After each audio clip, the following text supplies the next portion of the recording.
Good afternoon, everyone. This is Stephanie Geyer from noel-levitz, and excited to spend some time with you today sharing the latest data from our 2013 e-expectations study of college-bound high school juniors and seniors.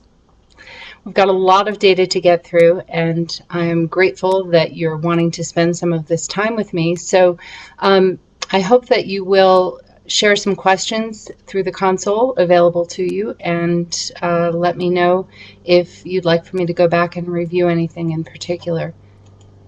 The data that we're talking about today comes from the most recent study in our series. We started e-expectations back in 2005 and are so grateful for the folks at CollegeWeekLive to have joined us in this partnership. You can receive the copies of the white papers coming from this study, the big telephone survey that we're talking about today, as well as the trend reports that we do periodically throughout the year by going to any of the partner websites that you see on the screen and opting in. I see a question about slides being available after this presentation, and I believe that that's true. I'll confirm after the fact or ask one of my colleagues from CollegeWeekLive to shoot me an answer in the meantime, and then I'll get back to you and let you know. White papers for sure have even more data than I'm able to present today, so I do encourage you to go out to CollegeWeekLive's website, perhaps where you registered for this event, or noel-levitz.com, and subscribe or ask for these particular reports to come to you through PDF. So the study that we're talking about today has a very distinct focus on mobile users, and we broke out the results into three main sections. We'll begin by talking about mobile users and the web. So thinking about how college-bound students are picking up their iPhones, their iPod touches, their Kindles, whatever they might be using, and going out to your website and asking them about that experience and if they've done that and how it's working for them. In our second segment, we're going to look in on e-communications resources and preferences, some with a very distinct mobile spin, and think a little bit more about what elements should be included in your communications flow and process. And then finally, we're looking in on some social media trends and some opportunities, and we did see kind of a big shakeup this year in terms of use related to Facebook, YouTube, a little bit of upswing for Twitter, but I don't want to give it away too soon. So stay tuned, that comes at the end. And of course, we'll have time for your questions as well. So our study this year was facilitated by telephone, again, as is always for this one. And we did so in March and April of 2013. Our partner, NRCCUA, the National Research Center for College and University Admissions, provided both the sample and facilitated the telephone surveying for us. And then you can see all of that good statistical significance information there as well. So thinking about our responders, we actually had 2018 folks respond. You can see some demographic details here. I will share also that we had distribution across 48, the lower 48 states, I'll say, across 4 geographic regions, so 25% or so from each of those regions participating in this particular study. The data here is appended from the NRCCUA My College Options database. We didn't ask questions pertaining to these particular issues. Similarly, with ethnicity, also coming as appended data from NRCCUA and matching up with what they see on a national basis. So a nice representative sample from the overall MCO resource. Another piece of appended data, we see that the students in our sample, 2013 high school juniors and seniors, were predominantly looking at four-year public institutions, but they were able to select multiple options, and so you can see then four-year privates coming in, VOTEC and community college, adding up to about 29% total. Now, this piece is important, and I take you back to what I said a few minutes ago about when the survey was facilitated, March and April of this year. and we talked to juniors, and we talked to seniors. So think about what was going on back then and where the seniors were, especially just a few months away from graduating high school. The juniors, some of them really just getting into this process. So we kind of see that reflected here in this particular graphic. We asked the students to let us know, had they let any institution know that they were interested, had they submitted an inquiry form, maybe something like that, had they actually completed an application, or had they perhaps been already accepted. And we really see the difference between juniors and seniors here. 61% of the juniors still not in the pool, not even really actively engaged in the process. Now, this is a few months ago now that we're in September, and hopefully these juniors, now seniors, are becoming a little bit more engaged and direct in their work to find the right college or university. The seniors, on the other hand, at this time, 75% of them had already applied, as we would have expected, and 45% of that 75% had been accepted.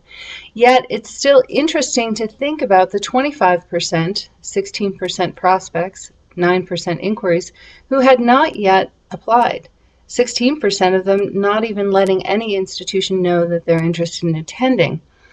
And this is important to think about. We know that some of our clients have populations that don't behave this way, that have their applications completed probably in the first or second week of September and make early decisions, and the class is put to bed much earlier than March and April, or at least we hope that that's the case. But we see that 25% of prospective students who have said that they are interested in attending college are still in play. And for some of you and your institutions serving different populations, this is important to remember, that in March and April, we still have the opportunity to recruit students to enroll for the fall. We asked as a qualifying question, when was the last time the student subject for the interview had visited a college or university website? And if it was longer out than 3 months, then they didn't get to participate in the study. We see a little bit of difference here between juniors and seniors, especially at the top, as we might expect with the seniors doubling the number of juniors who had looked at a college or university website on the very day that they were asked to complete the survey. So interesting to think about that. And as I said, not unexpected as we think about where they are and that they might be a little bit more focused and directed in their work. So that's it for the demographic detail. In the white paper, you will find a little bit more along those lines, and of course, happy to answer questions as I'm able about that. Let's get into the web portion. So believe it or not, some institutions aren't thinking about their websites as strategic recruitment marketing tools. They might be thinking about it as an all-comers, one-size-fits-all asset for every possible market, and not really understanding that the quality of the experience that you deliver on your website is going to have an effect on recruitment, a student's particular interest in continuing to research your school. In this particular data, a kind of a warm-up question, we asked students to just answer simply whether or not an institution's website and their experience on it would change the perception or have an effect on the perception of that particular school. And you can see here clearly 70% of the students say yes, that would have an effect. And you can take it from there in terms of how you're feeling about your site, the quality of the experience, and maybe looking at some of the data that we're hoping that you have from your site about how it's performing along those lines. Now let's get into the mobile piece. I think this is the most interesting part of the study. 78% of all of the students in our sample, so 78% on 2018 responders, said yes, they have regular access to a mobile device. And that's interesting because that number has gone up. We asked this very question last year in the 2012 study, and it was at 68%. So we saw an 11% gain on this particular question. And that 78% also lines up with some external data, Pew Internet and American Life study on teens age 14 to 17 owning a cell phone. So not exactly a parallel question, but very, very close. And if you've not looked in on Pew Internet and American Life, I think it's a great resource for college and university marketers. Whether you're looking at traditional students, as we're talking about in this particular study, or if you're recruiting transfer students, non-traditional adult, and graduate students, Pew Internet and American Life, great asset. I look at it on a regular basis, subscribe to all their feeds through Twitter and email, and strongly encourage you to do so too. What kinds of mobile devices do they have? Well, smartphones lead the way. 47% said that they had some kind of smartphone, perhaps like an iPhone or an Android. Another 20% said that they had some cell phone that had web access. 10% said specifically an iPod Touch. And then 7% said that they had a tablet, perhaps an iPad, a Kindle, a Nook, a Nexus, the new Google tablet as well. And that tablet number actually didn't go up as much as I expected. It was just 4% last year, and I thought there would be a bigger gain. So interesting to see that particular piece. So how often are they using their mobile device for any kind of web browsing? Now, this isn't specific to college or university websites yet. We're going to get to that. But in general, they have one of these things, and how often are they using it to go online? 43% of those students who have regular access to mobile device said that they are using their device to browse all the time. 45% said that they would do that if they didn't have access to a PC. And just 12% said that they rarely use their mobile device for any kind of web browsing. We're going to come back and talk a little bit more about this segment in a moment, but let's dig in a little bit deeper. We asked them, how do you prefer to view college or university websites? And we see startling here, 82% of all of the students in the study said, I'd really rather look at that on my laptop or PC. And just 18% said, nope, I'd like to use my mobile device.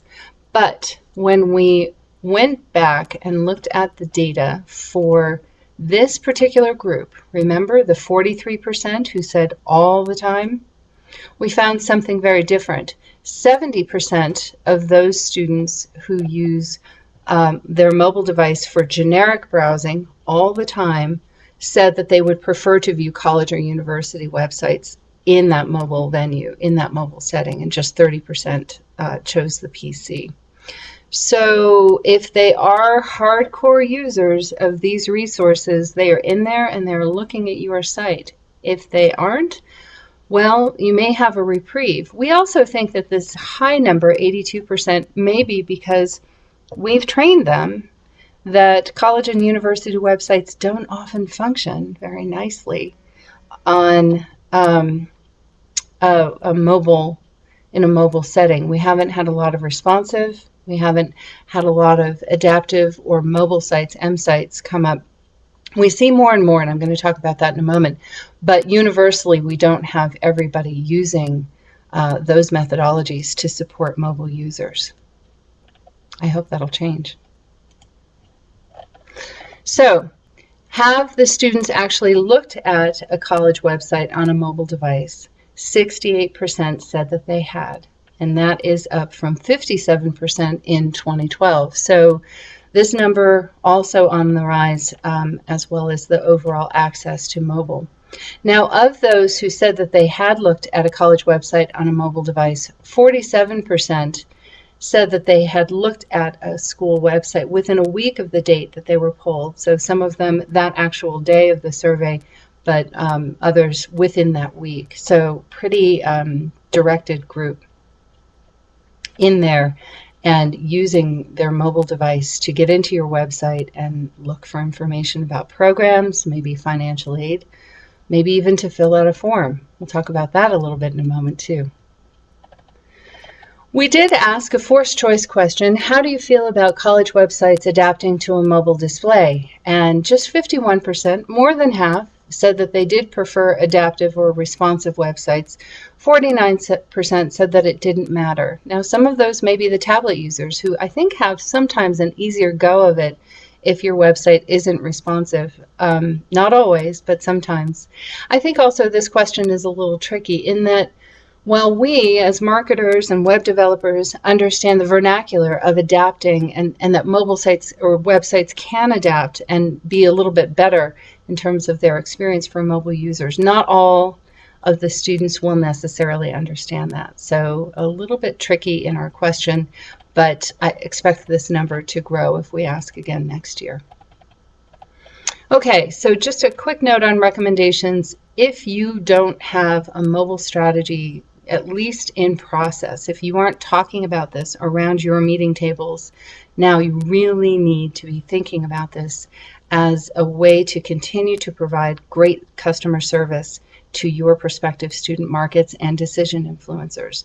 They are going to your website on mobile devices, and if you haven't tried it yourself, give it a go and see how it works. Look along the pathways that prospective students are likely to travel.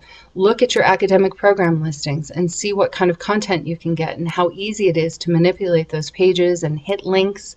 Look in on your forms and see how that goes. There can be a lot of challenges, hidden challenges. My dear friend at higheredexperts.com, Corinne Jolie, does a wonderful study every year.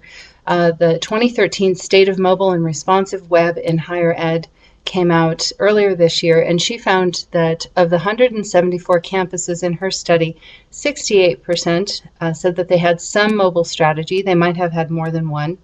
51% said that it was an adaptive, 45% have some kind of mobile site or M site, and 31% are offering some kind of mobile app. Thanks, Corinne, for that great data. Now, content is everything, right? And so we wanted to understand how mobile users might be different from PC or laptop users in looking for content. And we really didn't see any big differences in the kinds of content that we see from one experience to the other. We did see some differences between juniors and seniors that you can look at here. Seniors, of course, were not surprised that, they were a few months away from graduating. Many of them, 75% already applied or accepted to institutions. So they're looking in on things like orientation. Some of them still looking in on apps, maybe to check their status, looking for just final enrollment admissions information. Generally interesting to see about the same numbers for both juniors and seniors in content related to cost, financial aid, scholarships, affordability. So not a lot of difference there. I would have expected a little bit more on the junior side than the senior, but you just never know what they're thinking about.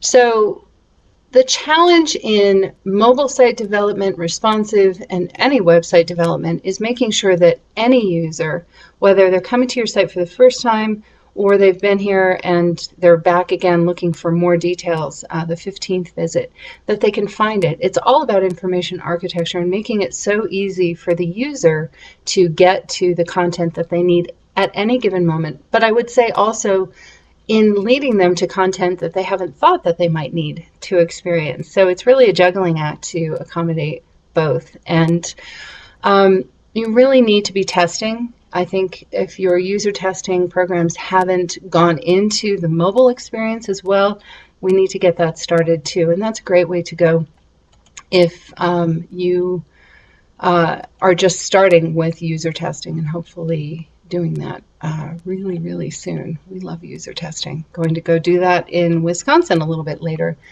actually next week. Looking forward to that. Now, I hinted earlier that we need to be testing our forms on your sites on mobile devices. And so we wanted to understand in our results what the users had done so far in terms of completing a form on a mobile device. So of those users who have a mobile device and have looked at college and university websites, 49% said that they actually had completed the RFI or request for information form on a mobile device. Of those who hadn't, 59% said that they would do that and 41% said that they would not. Hopefully that helps you understand this chart a little bit. So interesting to see that the highest rate of completion was for the RFI form, But the most interest of those not completing came in terms of registering for open house, scheduling a visit, that's very similar, and also using a cost calculator. Now that's sometimes a very challenging form to fill out with your tiny little not so pointy fingers on a resource like this. A little bit easier sometimes on a tablet setting, but really, if you're going to do anything as a result of participating in this webcast today, pick up a mobile device or two or three and look to see how your forums are performing. You might find some unpleasant surprises, hopefully some that you can fix right away. So thinking about what we want them to do, thinking about what they are doing, the application wasn't really something that a lot of users had jumped into in terms of completing their app online, and that seems to make sense to me, but I suspect it's changing, and I think that as we see more and more institutions using search and app generation campaigns and strategies, that we may find opportunities to get them into an intermediate application stage and make it possible for them to do that through a mobile device. So be thinking about that as well. There's a lot to take in here. I hope it's not too overwhelming.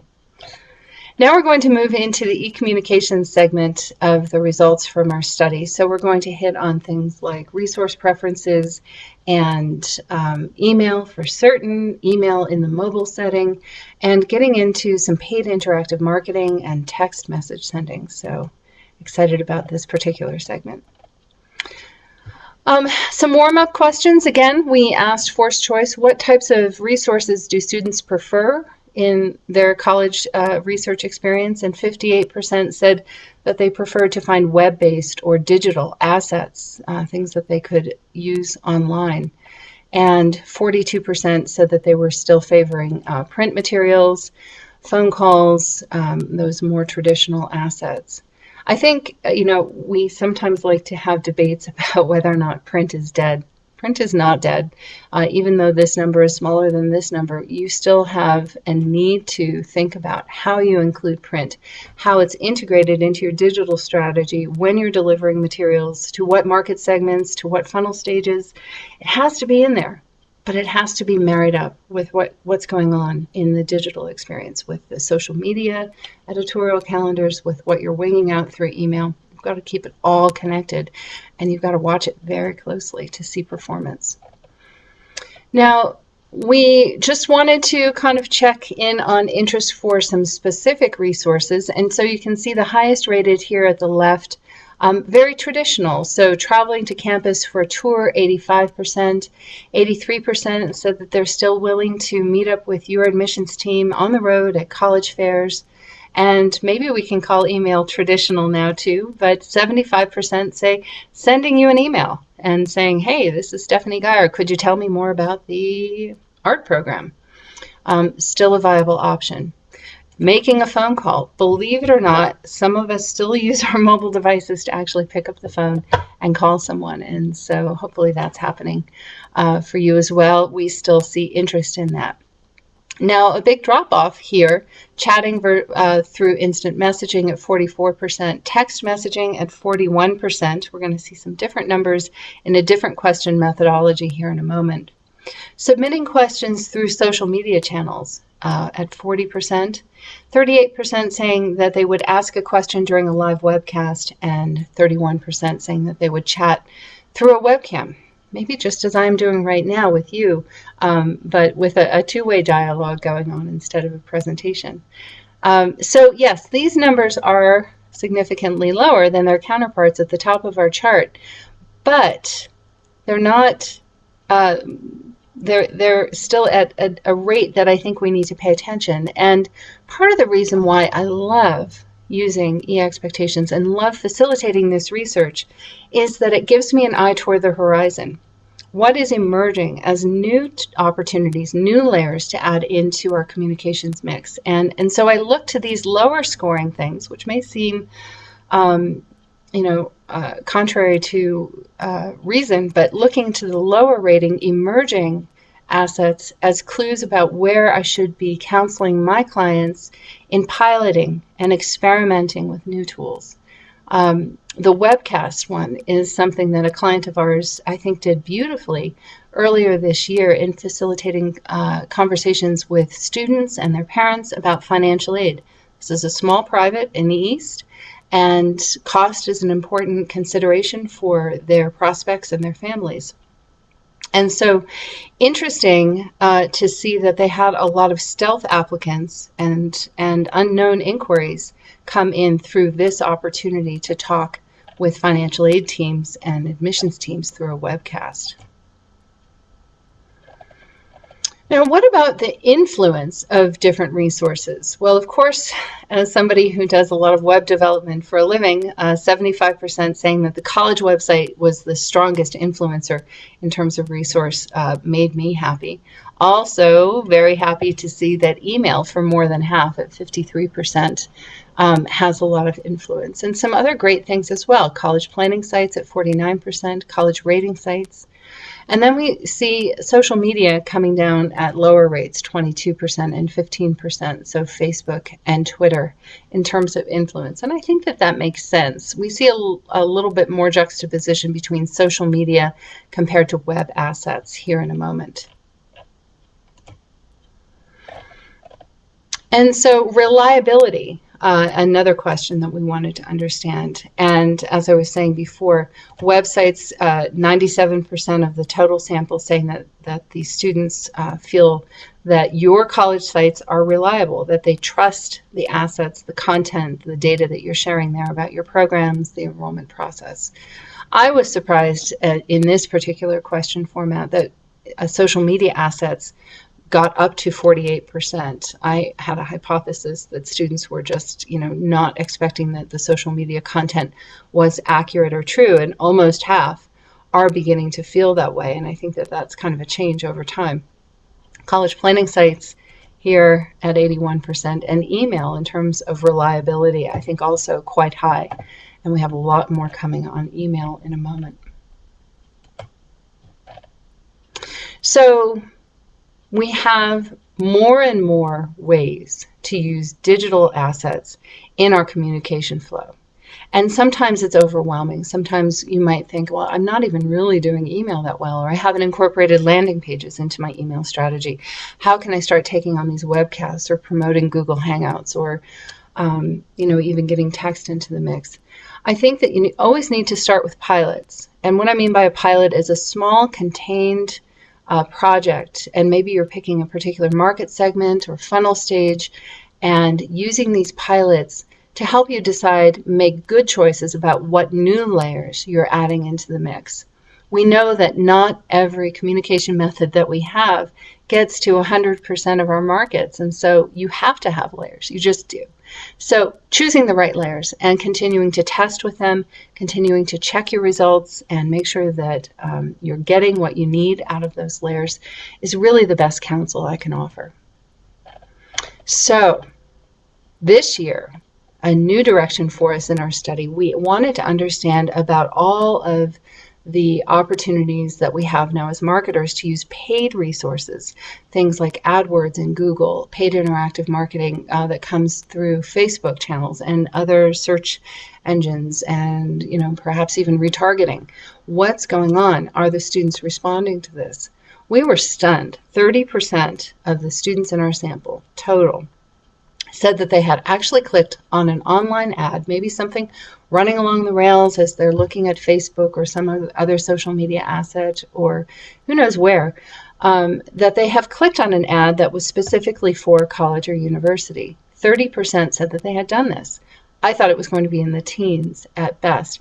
And we also think that we've got some survey bias going on here in terms of response. We think this is low because we think maybe folks aren't willing to admit that they do this all the time, or they forgot that they've done it. And so 30% as a base is really exciting and interesting. And we think that this presents opportunity for certain clients, certain markets, certain campaign approaches to really advance your ability to generate inquiries into programs. Now, I said inquiries, not apps.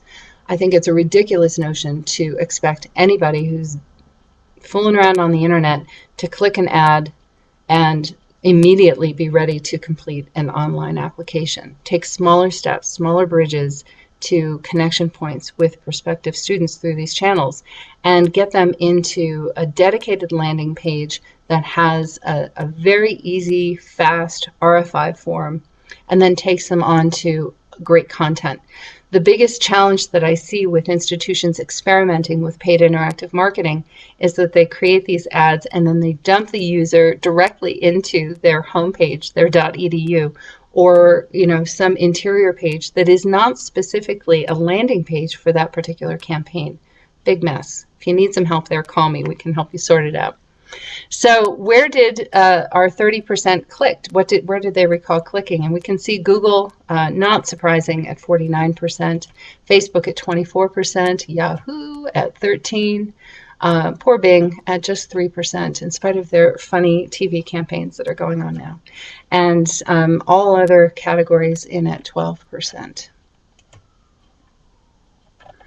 So I think I've gone through my heartfelt recommendations here, but if you are experimenting, take small bites, be very considered in the campaigns that you're organizing, be very careful in curating the landing experience for the user, make sure your analytics are locked up and implemented beautifully so that you can get as much data as possible to measure the results from these campaigns. You can send a lot of money out the door very quickly in paid interactive marketing, and so you need to watch it closely and be smart and strategic in how you set it up. All right, it's time to talk about email, one of my favorite things ever. So 80% of our samples said that they use email at least once a week. Of those, 93% said that they would provide you with an email address. These numbers are very similar to what we've seen in the past couple of years, and in fact the email use went up a point from last year, and providing a college with an email very similar to the results from 2012. 98% say that they're going to open a message if you send it to them. Now, I know some of you are shaking your head and saying, yeah, you should look at our open rates. I know. I look at open rates all the time. It's challenging, but they're telling us that this is still a channel that they're willing to use. We need to use it to make sure that we're getting some of those layers in there. And surprising, 68% said that they will open up an email from a school that they don't know. Now, from my focus group of one, my daughter who just started college this fall, what I experienced here was that early in her process, in her sophomore and junior year, when those emails from schools that she didn't know started to roll in, she was a little bit more willing to look at those than later in her process, especially after she had chosen her institution. Then she was kind of ignoring them, as you would expect. But I think that this brings us hope in terms of initial campaigns going out to younger students in your pools. If you're doing some prospecting at the sophomore level, at the junior level, be confident that you're going to see some good results there. Interesting to see that 47% of our students who use email and will open emails from schools, 47% say that they are checking their email every day on a mobile device. So when was the last time you looked at all of your email messages going out through whatever channels you use on a mobile device and see how they're performing? There can be some really, really big differences depending on device, depending on their email client. You need to check this out and see how it's going. This may have some really big and disastrous effects on your email engagement rates if you haven't looked into this, if you haven't done testing with each and every message to make sure that it's performing well. And 28% say that they're never doing that. Okay, we expect that and not surprised there. What are they going to do if they open up your email message on a mobile device, mobile specifically, because we know that's a smaller, more contained space? 42% said that they would click a link. And in almost every case, with every email I've ever written for a client, we do want them to click a link because we want them to go finish an application form or start an RFI or plan to attend a college visit event, or who knows what, millions of opportunities for calls to action. So their willingness, 42%, to click on a link when they're in their mobile setting looking at email, as I do on a regular basis, willing to do something very basic in our email communication strategy. 26% said that they would actually watch a video. 21% said that they would call a phone number, and 18% going out to look at a social media link. We were testing a few wacky ideas, so starting a text message at 12% and 8% starting a live chat session. They are willing to try things when you send them an email and they open it on a mobile device. Now, what are we saying that you should do here? You should do what we do in our turnkey email service, which is to use a service. We use Litmus in particular. It's an online service that allows us to test every email message in every delivery platform and modality so that we're sure that the messages we're sending out on behalf of clients are getting to those subjects and that they're able to open them and access and interact with them. Think also about email copy and just the volume that you're using. A lot of institutions get nervous that each and every email is this delicate little jewel that has to be all-inclusive and tell everything that there is to know about the institution. Exactly the opposite is true. What you want to do is put enough content in an email to make sure that the user is enticed enough to click the link into a landing page. There's a theme here, right? Landing page that then gets them into the engagement that you're looking for. So think strategically about those, and if I can help you with that, give me a call. Happy to do it. All right, text messaging. So last year we saw this question, are you willing to receive a text message from a college or university, go from in the, I think, mid-40s all the way up to 60% last year. And we were very excited about that. We've been waiting for the moment when we can begin to really prescribe and endorse the use of text messaging as another layer in your comp flow. This year, up even higher at 65%. Yet look at the next piece of data. Just 16% of our total samples say that they have received text messages. So encouraging you to layer in text messaging. I think it's smart to pilot this at the accepted student stage. We've seen a lot of clients and partners doing this on behalf of clients. And that accepted stage, you've really got a nice captive audience. They're caring deeply about you. They're invested. And what you can say to them is a little bit more intimate than what you can say to folks at the top of the funnel. Now, 35% said, nope, don't text me. 45% of that group said, I'm really only doing text with family and friends. 35%, I don't want to be bothered with advertisement. And then for 16%, really it's about money. I don't have the data plan, or it's just too expensive. I don't want to spend the money in that way for you to communicate with me. So we think it's time to get text messaging in, time to pilot that, and watch it carefully. Look at open rates, at response rates. Now, you can't just start sending text messages to individuals in your database that have given you cell phone numbers. That won't work. You need a distinct opt-in strategy. So before you start this kind of campaign, you need to make sure that you've given everyone a chance to raise their hand and say, yes, you can text me, or no, don't do it. And you need to be careful about that. The providers that you'll be using for this kind of resource want that data, that affirmation that you've got opt-ins, because they don't want to get in trouble either. So a word of caution there. All right, we're on the home stretch, and we're going to talk about social media next. So as I highlighted before, some interesting changes in data in our study from last year to this, and not completely a surprise. As I work on the survey instrument for this project every year, I look at all kinds of research, and I read a lot, and I try and think about what I can learn from external sources that will help me formulate the right questions for our study. And what I see, or what I was seeing, was a big prediction that students in the traditional college-bound age are fleeing Facebook, because all of the grown-ups, the parents, myself included, are on Facebook, and we're annoying the stuffing out of our teens. And it's true. I kind of take perverse pleasure in it, but that's another story. So sure enough, what I read suggested that they were leaving Facebook and they were going to Tumblr. All right, we'll look at that. We talked about Tumblr in our 2012 study. Let's see if we see an increase there. You can see from the data in front of you that is not what happened. So sure enough, compared to last year, 67%, way down, about, what is that, 12% down from last year, claiming that they use Facebook at all. Did they go to Tumblr? No. Last year we were at 9%. This year it went down to 3%. Did they stick with Google+?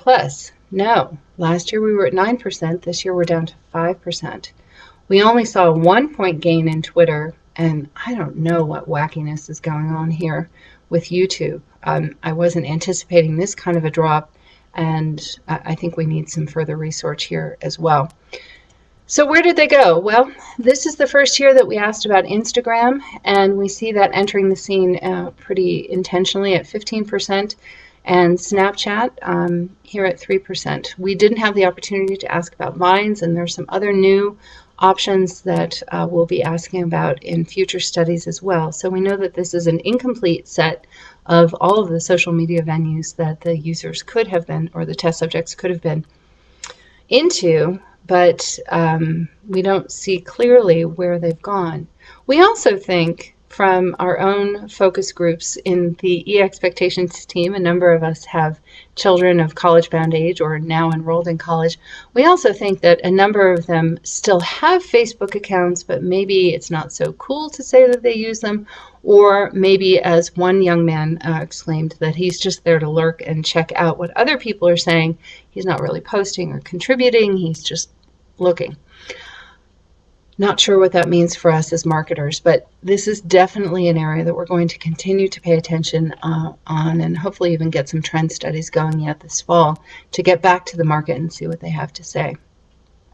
Now, sticking with Facebook for a moment, we asked, now, of you who use Facebook, have you ever looked at a Facebook page for a specific school?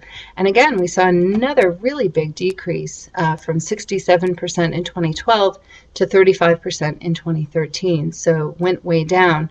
But this number is aggregated between juniors and seniors, and we see the breakout here. So juniors a little bit less likely than seniors to be using Facebook for a specific school. So this number a little bit closer to the aggregated number that we were looking at last year. And then a little more detail about Facebook engagement. What did they do? Last year we just asked, did you click like, yes or no? And 69% said yes. This year we said, well, did you click like? Did you join a group, or did you do both activities? And when we add up all of the red bars, we actually come above our rate from last year to a total of about 72%. And so all of this to say, I think it's not time for us as marketers to run away from Facebook. There are still students there. They are still using it. We know their parents are certainly in there and using it. And if you're reaching out to transfer to adult learners, to graduate students, Facebook is still a really good resource. We also know LinkedIn has just changed the game for us as marketers, and so I'm going to have to be integrating LinkedIn into our studies in future, and interested to see what we find out there, and hoping that you guys are out there doing some things so that we have something to test. So Facebook, don't flee just yet, but we definitely need to be watching data to see what's happening. Now, just looking in for a moment on Twitter, we saw a 1-point increase from 2012 from 27% up to 28%, but then a 5-point gain of those students who are using Twitter at all, 5% more from last year to this year, say that they're following college feeds. And just a note here, if you are trying to reach out to prospective students who are African American or Hispanic, Twitter may be an even better bet for you than Facebook. Pew Internet and American Life Research has some great data about minority students and their social media preferences, and I encourage you to go take a look at that if you're serving those very important markets. So what do we think about social media? Twitter was the only gain that we saw. Google+, well, we didn't really talk about that. I wouldn't give up on Google+ yet. The SEO benefit that you get from having robust and current pages in Google+, I think makes it worthwhile that you should get there if you aren't there already and stay there. Here is my sample of one, my middle schooler, and some information that I have about her. In her school district, when you start middle school, you get a Gmail account, and lo and behold, you get a Google Plus resource. Before I even had the "this is how we behave on social media channels" conversation with her, she was starting Google Hangouts with me. She was developing friendships with people who love horses, as she does, from around the globe, really. And so I think that this implies to me, and especially her lack of interest in joining Facebook, that Google Plus will still emerge as a resource for us. So don't give up on it yet, even though the data wasn't very compelling. Things change quickly. So hang on, buckle up, more to come. Woo! That was a lot of data really, really fast. So let me look in on your questions. Give me a moment. Beth, you're asking, what are college planning sites? College planning sites, like our partners at NRCCUA, could be My College Options, certainly College Board, Peterson's. There are a lot of sites like this that are not anchored to a specific college or university, but rather give the prospect or the students and their family a chance to maybe input their interests, their preferences, their goals, and have a list of institutions dished up to them as places that they could start their research. Let's see, another question.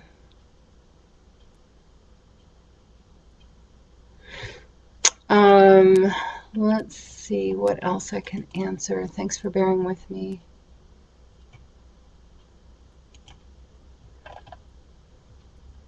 The 2012 reliability data was comparable to, the question is, do you know what the 2012 reliability for social media was?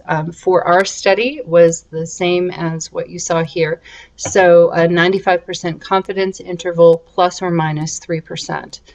So very strong, very comparable to what we see here.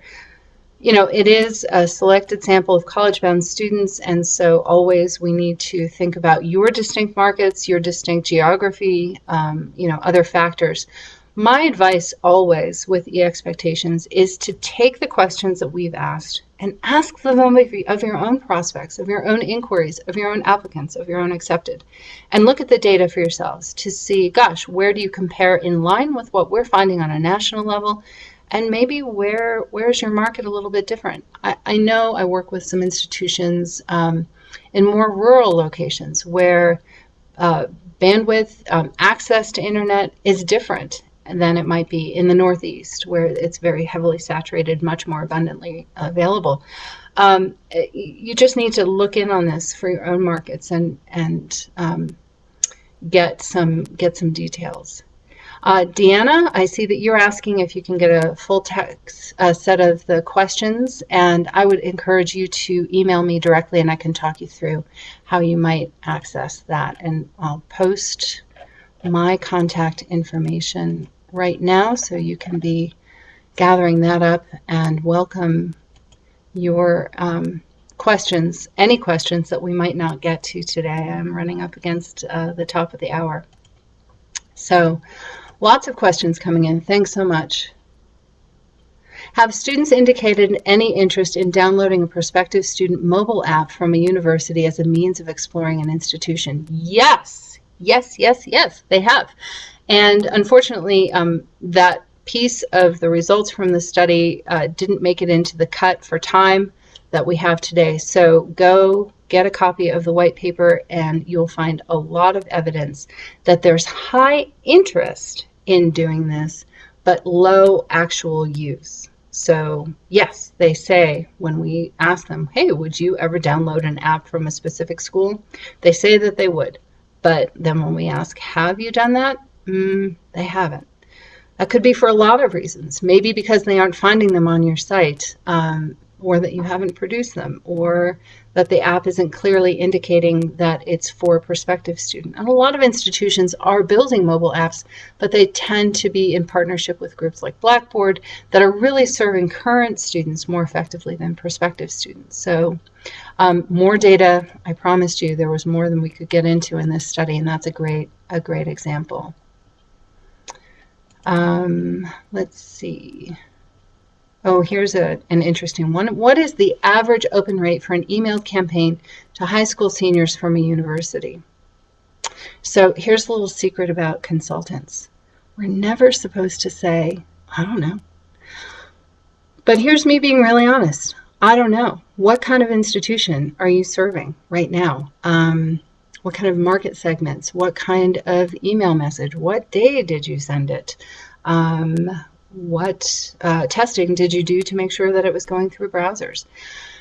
There is no standardized answer to this question. It's not a bad question, but you need to start tracking your own data and compare year over year, apples to apples, and start to understand what's happening within your own markets. So it's a question that I can't answer. It's not a bad question, but you really do need to make sure that your own data is your guide. And folks that are asking about kind of generic data maybe don't understand just how difficult it is to get people to open up a message. I will tell you this. Generally, email messages sent at the top of the funnel to prospects for search, app gen campaigns, inquiries, those open rates, engagement rates are typically lower than those that we see at the applied and accepted and enrolled stages. Once or twice in working on early versions of our turnkey email service for a great institution in Oklahoma, I sent out an email message to accepted students with a really funny picture and a great subject line. The photo was of the new president on a motorcycle. And I got nearly an 80% open rate on that particular message. It's the highest I've ever seen. Can you expect that? Absolutely no. But for the perspective and inquiry levels, just as a thumbnail, gosh, if you can get above 5%, I think you're doing pretty well. But again, that's not a national average. There's no scientific data behind that. Go look at your own data, start mapping it, tracking it, and then try to move the needle through testing, through alternative subject lines, making sure that your messages are getting out through mobile. Thanks for asking that question. I'm really glad I had a chance to give that speech. Deanna, you're asking, is this data specific to college marketing or generally? It's a little bit of both. I mean, we're really talking about what the individual students have experienced. And the challenge for us in talking with 2018 students is that the number of schools that they may be considering and interacting with is huge. And you multiply that out and do math that I don't like to do. And it's really hard to know, what's going on an individual school level. So we do have to take it back out to the national level to say generally how are colleges and universities using digital resources to recruit and market to prospective students.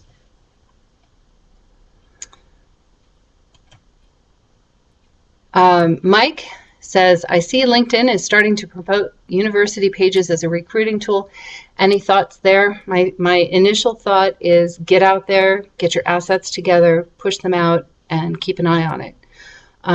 We don't know what we don't know yet about it. And I promise you, E-Expectations, our program, we're meeting next week to talk about the next year in E-Expectations, and LinkedIn is going to be a part of our question set for future studies. So we promise we'll be getting you some data as soon as we can. But I, like you, am helping clients look into what LinkedIn is offering up to us and thinking about strategically how you can best build assets and sustain them. So that sustaining part is really the tricky business. And if I learn more, if you follow me on Twitter, I tweet a lot about these things. I repost a lot or retweet a lot of things. Keep an eye out. If I find anything juicy, I promise I'll dish it up.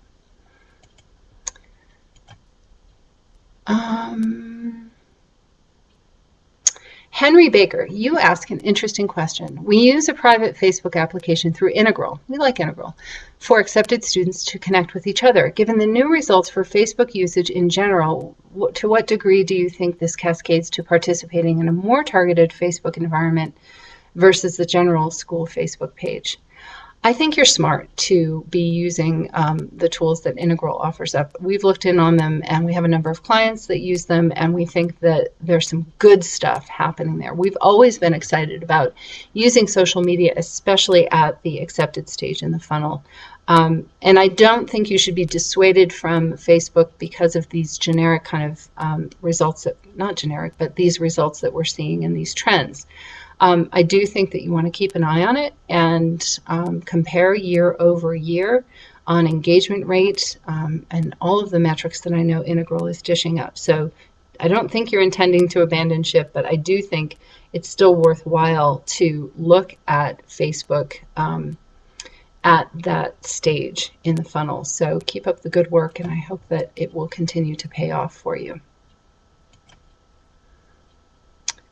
Katie, you're asking, when will an e-expectations report on parents be available? As I said, we are just getting our committee back together next week to talk about where we take e-expectations in 2014 and for the remainder of 2013. In 2011, we did a study of 1,000 high school seniors and 500 of their parents. Now, I know 2011 seems like ages ago, but that's the most recent parent data that I have. If you go to noel-levitz.com, you can get into it and find it. Look for the 2011 e-expectations study, and you'll find the most current content that we have there. It may be that we decide to jump back in with parents again this year. I can't promise you, but I'm certainly willing to consider it if you tell me that you're interested. And just to say it, again, my Twitter handle over here, I love it when people ask me or offer up specific questions that they would like for us to consider in e-expectations. And so I challenge you, I encourage you, please, if you've got ideas like this for us, now is the time to do that. So use my Twitter handle, use email directly, or gosh, leave me a voicemail on my office line, and get it into the hopper, because we are all thinking about it now, and we're going to be formulating our plans. And we really, more than anything, want e-expectations to serve you. So share question ideas with us. We're grateful for it. And over the years, we've included many. Let's see, Magnus, you've got a two-part question about texting. 1, do you think that an opt-out is sufficient for consent to text? That is, do we need to default to not texting and only use text to communicate with those students who explicitly give consent? Or can we default to texting all students except those who select don't? Okay. No, I don't think that opt-out is sufficient. I think you need a direct opt-in. So look at your database, look at the number of students who have given you cell phone numbers, and then create maybe an email or a phone calling campaign or some other methodology to ask those people specifically, hey, here's another opportunity for you to engage with us. Would you like to opt in? Going the opt-out route, I think too many people will miss the message and then automatically be swept up into a collection of text messages that you're sending them that take them by surprise. I definitely go the active seeking of opt-in. That was kind of confusing. I hope that got through. All right, I need to wrap up here. My contact information is here. I am always happy to hear from you. We'll find out, let's see. So I'm learning that in answer to some of your questions, we can email the slides to participants. And so if you would like to receive those, I would suggest that you send an email here, or perhaps CollegeWeekLive can also save this collection of questions and get to you on an individual basis. I know that they have your contact information as well. So I think either way is probably fine. Oh, Kim is telling me they are going to send it all. So if you're interested, CollegeWeekLive is going to take care of that for you. And one last question, because I have a good answer for it. Bob Edgar, you're asking, do I have any data for students living outside the United States? This year, with College Week Live in particular, we did a study on international students and their interest in enrolling in colleges and universities abroad, not necessarily just enrolling in schools here in the U.S. But there is that international e-expectations study available to you. noel-levitz.com, College Week Live, both have that available. So go and get it. And if you have any questions, happy to answer them. All right, I'm going to wrap up now. Again, many thanks to my partners with e-expectations, including College Week Live, OmniUpdate, National Research Center for College and University Admissions. And thanks to you for coming. I'm really grateful. It's always so much fun to share this data with you. So thanks for being here with me. I hope to get a chance to see you on the road at some point soon, or on Twitter or through email. So thanks again. Have a great weekend.